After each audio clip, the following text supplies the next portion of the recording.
இது படித்த புத்தகம் கற்றலின் கேட்டலே நன்று. நான் உங்கள் வரதன். இன்னைக்கு பார்க்க போற புத்தகம் என்ன அப்படின்னு பாத்தீங்கன்னா, அதாவது ஒரு சொந்த ஊர்ல ஒரு சொந்த மண்ணில் இருந்து வேற ஒரு மண்ணுக்கு போனா நமக்கு கிடைக்கிற ஒரு அங்கீகாரம் அதிகாரம் எப்படி இருக்கும். எல்லா சுதந்திரமும் இருக்கு, ஆனா நமக்கு ஒரு கட்டுப்பாடோட ஒரு சுதந்திரம் தான் இருக்கு. நம்மளால முடிஞ்சதை எதையுமே செய்ய முடியாத ஒரு சூழ்நிலை, ஒரு அடக்குமுறையான ஒரு சுதந்திரம், ஒரு சிறைசாலைக்குள்ள எப்படி இருக்கும். அதே ஒரு சிறைசாலை இல்லாம ஒரு தனிப்பட்ட ஒரு வெளியில எப்படி இருக்க முடியும் ஒரு மக்களால அப்படிங்கிற ஒரு மாதிரியான ஒரு கதை தான் இந்த கதை. அதான் நமக்கு தமிழ் இலங்கை பிரச்சனைகளை பத்தி தெரியும். மக்கள் எப்படி கஷ்டப்பட்டாங்க, எப்படி போறாங்க, எப்படி போரால எவ்வளவு பாதிக்கப்பட்டாங்க அப்படிங்கிற எல்லா தகவலும் நம்ம நிறைய புத்தகங்கள் வாயிலாக நம்ம போட்டிருக்கோம். நம்ம யூடியூப் சேனல்லே உலகின் மிக நீண்ட கழிவறை அப்படின்னு ஒரு புத்தகத்துல கூட ஸ்ரீலங்காவை பத்தின ஒரு தரமான தகவல் நம்ம போட்டிருக்கோம். அது போன்ற அந்த போர் நடந்த காலகட்டத்துல அங்கிருந்து குடிபெயர்ந்த அவங்களோட வாழ்க்கை எப்படி இந்த தமிழகத்துல இருக்குது அப்படின்றதுதான் இந்த புத்தகம் தெள்ள தெளிவா தெரியுது. அந்தகம் அப்படின்ற ஒரு புத்தகம் தான் அது. இது யார் எழுதியிருக்கா அப்படின்னு பாத்தீங்கன்னா பத்திநாதன் அப்படின்னு ஒருத்தர் எழுதியிருக்காரு. இவர் யார் அப்படின்னா, இலங்கையில போர் நடக்கும் போது அங்கிருந்து இங்க தமிழகத்துக்கு புலம்பெயர்ந்த ஒரு அகதி அவர் தான் இந்த புத்தகத்தை எழுதியிருக்காரு. சில பல வருஷங்களாக இங்க எல்லாமே தமிழகத்துல இலங்கை அகதிகள் முகாம் அப்படின்னு இருந்தது. இது கிட்டத்தட்ட ஒரு 130 இடங்கள்ல தமிழ்நாடு ஃபுல்லாவே இருக்கு. அப்படின்னா பாத்துக்குவாங்க எவ்வளவு மக்கள் இங்க இருக்காங்க அப்படின்னு. இப்ப தற்போதைய உள்ள ஒரு தமிழ்நாடு அரசாங்கம் அதை அகதிகள் முகாம் அப்படி இல்லை, அதை இலங்கை மறுவாழ்வு மையம் அப்படின்னு பேரை மாத்திருக்காங்க. இது ஒரு வரவேற்கத்தக்க ஒரு நல்ல விஷயம்தான். இந்த முகாம்ல இந்த மறுவாழ்வு மையங்கள்ல இருக்கும் மக்களோட யதார்த்த வாழ்க்கையை இவர் தெல்ல தெளிவா இந்த புத்தகத்துல எழுதியிருக்காரு. நமக்கு எல்லாமே ஒரு சுதந்திரம் இருக்கு. நம்ம பிடிச்சதை வாங்கலாம், விற்கலாம், சுதந்திரமா போகலாம், எல்லாருமே இருக்கு. பட் இவங்களுக்கு அந்த சுதந்திரம்லாம் இருக்கு. ஆனா ரொம்ப ரெஸ்ட்ரிக்டடான ஒரு சுதந்திரம். இப்ப நினைச்சு பாருங்களேன், நீங்க உங்க சொந்தக்காரங்க வீட்டுக்கு போகணும், ஒரு மாமியார் வீட்டுக்கு போகணும், ஒரு மாமனார் வீட்டுக்கு போகணும், அத்தை வீட்டுக்கு போகணும், மருமகன் வீட்டுக்கு போகணும். நம்ம யாருமே எங்க வேணாலும் போகலாம். ஆனா இவங்க அப்படி போக முடியாது. ஏன்னா போக முடியாது அப்படின்னா, இந்த 130 முகாம்கள்ல இந்த மறுவாழ்வு மையத்துல தங்கி இருப்பாங்க எல்லாருமே ஒரு இடத்துல இருந்து ஒரு மையத்துல இருந்து இன்னொரு மையத்துக்கு போகணும்னா அவங்க ப்ராப்பர் பர்மிஷன் வாங்கிட்டு தான் போகணும். எவ்வளவு கொடுமையா இருக்குல்ல. எல்லா சுதந்திரமும் இருக்கு, ஆனா சுதந்திரம் சில கட்டுப்பாடுகள்ல அடங்கி இருக்கு. நினைச்சு பாருங்க, ஒரு அவசரம், டக்குன்னு ஒரு வீட்டுக்கு போகணும், ஒரு எமர்ஜென்சி அப்படின்னா நம்ம உடனே கிளம்பி போயிடலாம். ஆனா எங்களால அப்படிலாம் போக முடியாது. இவங்க என்ன பண்ணணும்னா, ரெவன்யூ டிபார்ட்மெண்ட்ல சிஐடி இதுல இவங்க கிரைம் பிரான்ச்ல இவங்க லெட்டர் போடணும். இவங்க அப்ளிகேஷன் கொடுத்தோடனே இந்த அப்ளிகேஷனை அவங்க பரிசீலிச்சு என்ன விஷயத்துக்காக எங்க இருந்து எங்க போறேன், எந்த முகாம்ல இருந்து எந்த முகாமுக்கு போறீங்க அப்படின்னு பரிசீலிச்சு அவங்க அப்ரூவல் கொடுத்தாதான் அது எத்தனை நாள் தங்க போற அப்படின்னு பார்த்துட்டு தான் அப்ரூவல் கொடுத்தாதான் நீங்க ஒரு முகாம்ல இருந்து இன்னொரு முகாமுக்கு போக முடியும். இன்னொரு முகாமுக்குள்ள உங்களை அனுமதிக்கவே செய்வாங்க. நீங்க நினைச்ச மாதிரி கிளம்பிலாம் போக முடியாது. இதுவே அவ்வளவு பெரிய ஒரு பரிதாபமான நிலை பாத்தீங்களா. அது மாதிரி இவங்களுக்கு சொந்தமா நிலம் வாங்க முடியாது, வண்டி வாகனங்கள் வாங்க முடியாது, மருத்துவம் படிக்க முடியாது. இப்படி நிறைய ரெஸ்ட்ரிக்ஷன் இருக்கு. இவங்களுக்கு ஓட்டு போடும் உரிமை கிடையாது. இவங்களுக்கு ஒரு ஐடென்டி இருக்கும், அந்த ஐடென்டி கார்டை வச்சுதான் இவங்க இருக்கணும். அது மாதிரி மாசம் மாசம் இவங்களுக்கு ரேஷன் பொருட்கள் தமிழக அரசாங்கம் இவங்களோட முகாம்களை விநியோகிக்கும். அப்படி விநியோகிக்கும் போது இந்த ஐடென்டி கார்டுல இருக்க அந்த முகாம்ல இருக்க அத்தனை பேரும் அந்த முகாம்ல அவங்க இருக்கணும். அந்த முகாம்ல இல்லாம போகக்கூடாது. எப்பெல்லாம் அரசியல் மாநாடு இல்ல ஒரு ரொம்ப ஒரு high political influences or gazetted meeting அது மாதிரி ஏதாவது நடந்ததுன்னா இவர்கள் எந்த வேலை வெட்டிக்கும் போகக்கூடாது. அன்னைக்கு இவங்க முகாமுக்குள்ளதான் இருக்கணும். ஏன்னா பாதுகாப்பு கருதி இவங்களை முகாம்ல வெளியே அனுப்புறது இல்லை, போகக்கூடாது அப்படின்ற ஒரு ரெஸ்ட்ரிக்ஷன் இருக்கும். ஒரு முகாம் இருக்கிற பக்கத்துல ஒரு குறிப்பிட்ட அளவு வந்து ஒரு சரௌண்டிங்ல ஒரு அரசியல் மாநாடு இல்ல வந்து ஒரு பேரணி இல்ல வந்து ஒரு அரசு விழாக்கள் ஏதாவது நடந்ததுன்னா இவங்க முகாம் விட்டு வெளியவே போகக்கூடாது, இவங்க வேலைக்கும் போகக்கூடாது அன்னைக்கு. அப்படி ஒரு ரெஸ்ட்ரிக்ஷன் தான் இவங்களுக்கு. வீடுன்னு பாத்தீங்கன்னு வச்சுக்கோங்களேன், நான் வந்து தமிழகத்துல வந்து பெரும்பாலுமான முகாம்களுக்கு நான் போயிருக்கேன். அவங்களோட வீடு நம்ம அரசாங்கம் கொடுத்துருக்கு 10க்கு 10 அவ்வளவுதான் இருக்கும் அந்த ரூம். அதை ஒட்டி ஒரு சின்ன கிச்சன், இவ்வளவுதான் அந்த வீடு. அவங்களுக்கு கொடுத்துருக்க வீடு அவ்வளவுதான், அந்த வீட்டுக்குள்ளதான் இருக்கணும். அது வந்து எப்பயுமே எல்லாமே பாத்தீங்கன்னா எல்லா மறுவாழ்வு மையங்களும் நகரங்களில் இருந்தோ இல்ல வந்து பட்டணங்களில் இருந்தோ தள்ளிதான் இருக்கும். ரொம்ப ரிமோட் ஏரியாவா, இப்ப ரிமோட் ஏரியாவா தான் இருக்கும். அதாவது அந்த முகாம்ல இருந்து நேரடி தொடர்பு உடனே இருக்காது. ஒரு பட்டணமோ ஒரு டவுனோ ஒரு நகரமோ இருந்ததுன்னா குறைந்தபட்சம் ஒரு 3 to 4 கிலோமீட்டர் தொலைவில் தான் வந்து அமைச்சிருக்காங்க. அது ஏன் அப்படி அமைச்சிருக்காங்க அப்படின்றது எனக்கும் தெரியாது. நானும் வந்து கேட்டா அவங்க இப்படிதான் கொடுக்குறாங்க. ஏன்னா எல்லாமே வந்து ரிமோட்டட், ஐசோலேட்டட் ரிமோட்டடா தான் வந்து அவங்க முகாம்கள் தமிழ்நாடு முழுவதுமே வந்து அப்படிதான் பெரும்பாலான முகாம்கள் இருக்கு. உடனே வந்து ஒரு நகரத்தையோ டவுனையோ வந்து போக முடியாது. இந்த பத்திநாதன் எழுதிக்கிறது ஃபுல்லா வந்து மதுரையை ஒட்டி உள்ள ஒரு முகாமை பத்தி தான் எழுதியிருக்காரு.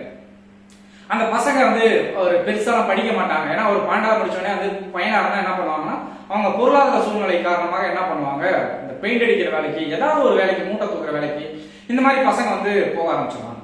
இவங்களால வந்து வண்டி வாகனம்லாம் வாங்க முடியாது. வேற ஒரு பேர்ல வண்டி வாங்கி இவங்க வந்து ஓட்டிட்டு இருக்கலாம்.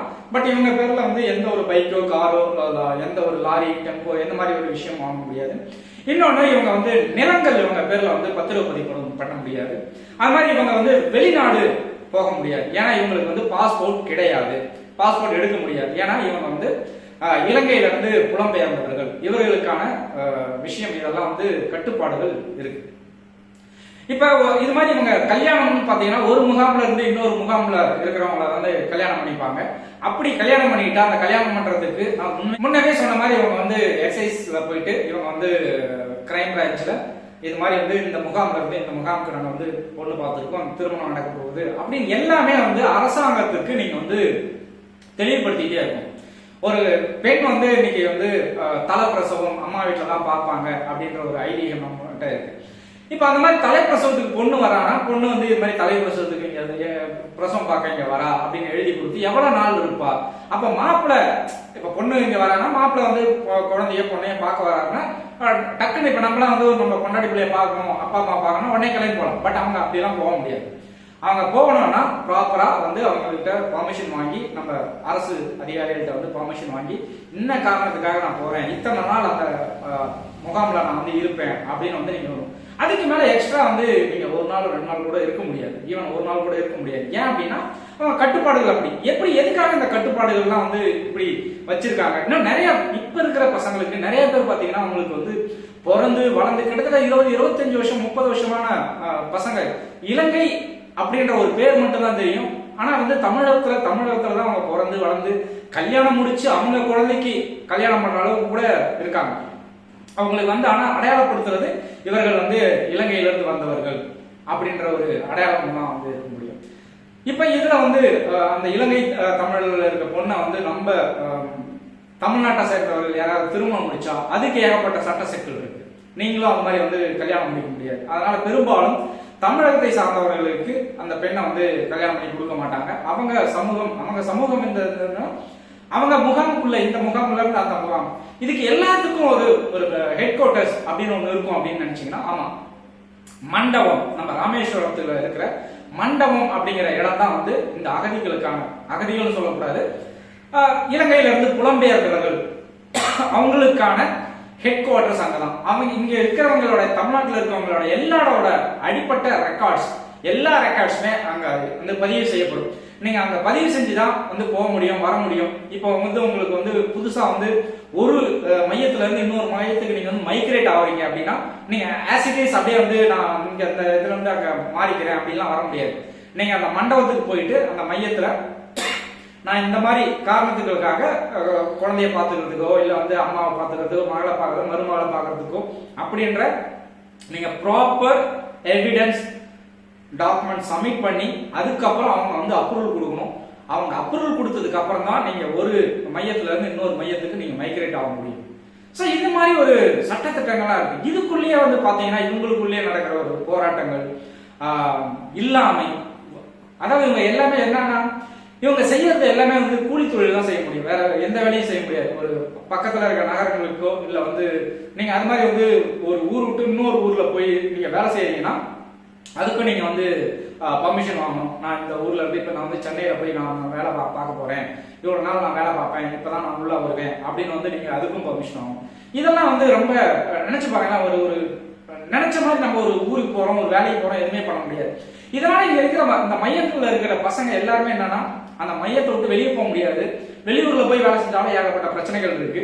அதனால அந்த மையத்தை இருந்து அங்க இருந்து பக்கத்துல இருக்க ஒரு நகரங்கள்லயோ பக்கத்துல இருக்க கிராமங்கள்லயோ அவங்களுக்கு எளிமையா செய்யக்கூடிய வேலை அப்படின்னு பாத்தீங்கன்னா இந்த மர தச்சு வேலை, பெயிண்ட் அடிக்கிற வேலை, மூட்டை தூக்குற வேலை, இந்த மார்க்கெட்ல கடைகள்ல அங்க பக்கத்துல இருக்க ஒரு கடைகள்ல வேலை செய்யறது, இந்த மாதிரியான விஷயங்கள் மட்டும்தான் அவங்களோட ஒரு வாழ்வாதாரமாவே இருக்கு. இது போக மாசம் மாசம் என்னன்னா வந்து தமிழ்நாடு வந்து அதுக்கு ஒரு ஊக்கத்தொகையா வந்து கொடுக்குறாங்க. அது வந்து ஒரு சொற்ப ஊக்கத்தொகை தான், ஒரு 1500 ரூபாயோ 1000 ரூபாயோ வந்து ஒரு ஆளுக்கு வந்து கொடுக்குறாங்க. அந்த தொகையை வச்சு அவங்களால முன்னேற முடியுமா அப்படின்னா அது ஒரு சின்ன சிறிய ஊக்கத்தொகை தான். அதனால வந்து அவங்க அருகில் உள்ள பக்கத்துல இருக்க கிராமங்கள் நகரங்கள்ல வந்து கூலி தொழிலாளர்களாக தான் இருக்காங்க. இதுல என்னன்னா இவங்க படிச்சு பெருசா வந்து கவர்மெண்டால ஏதாவது போக முடியுமானா எதுவுமே பண்ண முடியாது. படிக்கலாம், படிக்கிறதுக்கான நிறைய தொண்டு நிறுவனங்கள் வந்து உதவி செய்யுது. அதன் மூலமா நிறைய பசங்க படிக்கிறாங்க, படிச்சு வந்து பொருளாதார முன்னேற்றம் வந்து அடையதான் செய்யறாங்க. இப்ப நிறைய பேர் நிறைய தொண்டு நிறுவனங்கள் வந்து தமிழ்நாடு முழுவதும் வந்து படிக்கிறதுக்கு நிறைய உதவிகள் செய்யறாங்க. அது போக வாழ்வியலுக்காகவும் வந்து அவங்க உதவி செய்யறாங்க. பட் அந்த உதவி எல்லாமே எப்படி அப்படி இருக்கு அப்படின்னு வந்து அந்த தொண்டு நிறுவனங்கள் எதை நோக்கி உதவி செய்யறாங்கன்னா அவங்க ஒரு மார்க்கெட்டிங் ஸ்ட்ராட்டஜி அப்படின்ற ஒரு விஷயத்துலதான் வந்து தொண்டு நிறுவனங்கள் வந்து வாழ்வாதாரத்துக்கு உதவி செய்யறதா வந்து இதுல பதிவு பண்ணியிருக்காரு. இவர் வந்து இந்த கதையெல்லாம் கேட்டீங்கன்னா ஒரு ஒரு ஒரு குழந்தை ஒரு கல்யாணம் பண்ணிட்டு போயிட்டு ஒரு குழந்தை பெற்றுட்டு மறுபடியும் அம்மா வீட்டுல வந்து இருக்கிற ஒரு கொடுமை, அந்த அதாவது இவங்களுக்கே வந்து ஒரு பெருசான ஒரு வருமானம் இல்லாம இருக்கும்போது ஒரு குழந்தை பெற்று பேரை வந்து பாக்குறதுலாம் வந்து ரொம்ப கஷ்டமான விஷயம். இவங்களுக்கு வந்து என்ன சொல்றது, ஒரு தனியார் மருத்துவமனைகள் போற அளவுக்கு வந்து வசதி வாய்ப்புலாம் இருக்காது. சோ அருகில் உள்ள ஒரு அரசாங்க ஆஸ்பத்திரிக்கு தான் நீங்க போகணும். அந்த மருத்துவமனைக்கு போகும்போதுக்கும் நீங்க வந்து ஒப்புதல் வாங்கணும், பர்மிஷன் வாங்கணும். அதாவது எமர்ஜென்சி அப்படின்னா அவங்களுக்கு வந்து ஒரு கான்டாக்ட் நம்பர் கொடுத்துருப்பாங்க. இவரை கான்டாக்ட் பண்ணிட்டு இந்த அதிகாரியை கான்டாக்ட் பண்ணினா வந்து கான்டாக்ட் பண்ணிட்டு நீங்க போகலாம். அதையும் வந்து அவர் அடுத்த நாள் வந்து அது உண்மைதானா அப்படின்னு வந்து ரீவெரிஃபை பண்ணுவார். நீங்க அதில் ரீவெரிஃபைல வந்து ஃபெயில் ஆயிட்டீங்கன்னா அது வந்து பெரிய பிரச்சனை ஆகும். அது மாதிரி நீங்க வந்து இப்போ இலங்கையில இப்ப இவங்க இருக்காங்க, இங்க இருந்து இலங்கைக்கு போகணும் அப்படின்னா இலங்கைக்கு அவ்வளவு சாதாரணமாலாம் போக முடியாது. இப்ப வந்து இவங்களோட சொந்தக்காரர்கள் இப்ப வந்து அப்பா அம்மா வந்து இலங்கையில இருப்பாங்க, இவங்க இங்க புலம்பெயர்ந்து வந்து பல வருடங்கள் ஆயிருக்கலாம். இப்ப வந்து நிலைமை சீரியாயிடுச்சு அப்படின்னு இங்க இருந்து புலம்பெயர்ந்து ஆசைப்பட்டாங்கன்னா உடனே எல்லாம் போக முடியாது. ஏன்னா அவங்களுக்கு வந்து பாஸ்போர்ட் கிடையாது. அதனால இவங்க என்ன பண்ணணும், அந்த ப்ராப்பர் ப்ரொசீஜரை ஃபாலோ பண்ணணும். என்ஓசி இவங்க மேல வந்து எந்த ஒரு வழக்கம் இல்லை அப்படின்னு வந்து ஒரு என்ஓசி சர்டிபிகேட் வாங்கி அதுக்கு ஏகப்பட்ட ஆதாரங்கள், இது வந்து இந்த டாக்குமெண்ட் வந்து நான் சொல்றது ரொம்ப ஈஸியா சொல்றேன். பட் இதெல்லாம் சேகரிச்சு நீங்க வந்து இலங்கைக்கு செல்லணும்னா வந்து ஒரு சாதாரணமான விஷயமே கிடையாது. இதுக்கான காலங்களும் அதுக்கான ப்ராசஸ் மெத்தடும் வந்து ரொம்ப காம்ப்ளிகேட்டடா இருக்கு அப்படின்னு சொல்றாரு. இவர் இந்த புத்தகத்தை எழுதி முடிச்சுட்டு நீங்க பப்ளிஷ் பண்ணதுக்கு அப்புறம் இந்த அனைத்து நான் சொன்ன மாதிரி இங்க இருந்த என்ஓசி எல்லாத்தையும் வாங்கி இப்ப இவர் இலங்கையில வந்து செட்டில் ஆயிட்டாரு. இது போன்ற இந்த புத்தகத்தை படிக்கும் போது தான் தெரியுது, நம்ம வந்து ஒரு மேலோட்டமான ஒரு மனிதனா நம்ம பாக்குறோம், ஆனா அவங்களுக்குள்ள வாழ்வியல் அன்றாட வாழ்வியல் ஏற்படுற எவ்வளவு விஷயங்கள் இருக்கு, இப்படிலாம் இருக்கா அப்படின்னு வந்து ஆச்சரியப்படுறதா இருக்கு. ஏன்னா இந்த விஷயங்கள் வந்து ஆச்சரியப்படுறதுக்கு எனக்கு ஒண்ணும் இல்லை. ஏன்னா நான் வந்து நிறைய மையங்களுக்கு வந்து இலங்கை மறுவாழ்வு மையங்களுக்கு வந்து நான் போயிருக்கேன். சில உயர்கல்வி படிப்புக்காக நான் வந்து போயிருக்கேன். அப்ப அவங்களோட வாழ்வியல் முறை என்னுடைய நண்பர்களும் வந்து கொஞ்சம் பேர் அந்த மையத்துல இருக்காங்க. அதனால அவங்கள பற்றி எனக்கு வந்து ரொம்ப தெரியும். அப்படிங்கறதுனால இந்த புத்தகம் வந்து எனக்கு ரொம்ப ஒரு சமமா பார்க்கக்கூடிய, நம்ம ஊர்ல நம்ம சொல்லிக்கிறோம் தமிழண்டா தமிழ் இனம்டா அப்படிடா இப்படிதான் நான் சொல்றோம். ஆனா வந்து நம்ம தமிழகத்தில் தமிழினத்தை நம்ம ஒதுக்கிதான் வச்சிருக்கோம். அவங்களுக்கான ஒரு என்ன சொல்லணும்னா ஒரு குற்றவாளிகள் மாதிரி ஒரு அவங்கள வைக்கிறது இவ்வளவு சட்டத்திட்டங்கள்ல வச்சு நம்ம வந்து ஒரு ஒடுக்குமுறையில தான் வந்து வச்சிருக்கோம். அவங்களுக்கான சுதந்திரம் அப்படின்னா ஒண்ணுமே இல்லை. என்னன்னா சுதந்திரம்னா அவங்க வெளியே போகலாம், அதாவது அவங்க இருக்கிற இடத்துல வந்து ஒரு குறிப்பிட்ட சர்க்கிள் வந்து வெளியே போகலாம், சம்பாதிக்கலாம், வேலை செய்யலாம், சாப்பிடலாம். இதுதான் ஒரு சுதந்திரம் நம்ம வந்து சொல்லி அவங்க வந்து வச்சிருக்கோம் அப்படிங்கிறது வந்து ரொம்ப மனசுக்கு சங்கடமான ஒரு விஷயம் தான். பட் சக மனிதனை போற்றுவோம் அப்படின்னு நான் சொல்லி, இது போன்ற புத்தகங்களை பற்றி அறிய மறக்காம படித்த புத்தகம் சேனலை சப்ஸ்கிரைப் பண்ணுங்க. நன்றி.